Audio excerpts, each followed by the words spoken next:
আপনি দেখছেন বিনোদন সেই সময়। স্টার জলসার অন্যতম হিট মেগা হল গীতা এলএলবি।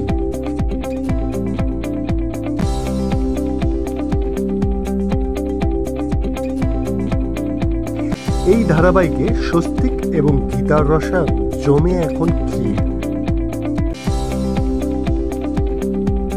এবার এই ধারাবাহিকের গল্পে আসছে এক নতুন মোড়। দেখা যাচ্ছে গীতা তার প্রথম কেসে জয়ী হয়েছে। অবশেষে নানান জটিলতা কাটিয়ে পদ্মকেশে ন্যায় বিচার দিতে পেরেছে।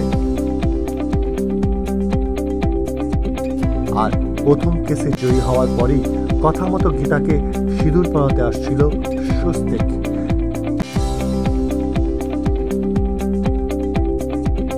ঠিক সেই সময় ঘটে যায় এক বড় অঘটন।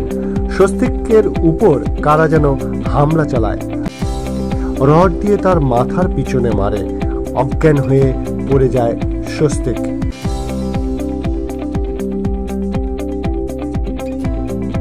খবর পেয়ে সেখানে ছুটে যায় গীতা।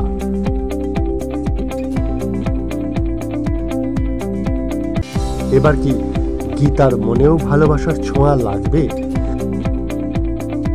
কোন দিকে ঘুরবে তার আর স্বস্তিকের সম্পর্ক, সেটার দিকেই মুখিয়ে এখন দর্শকরা।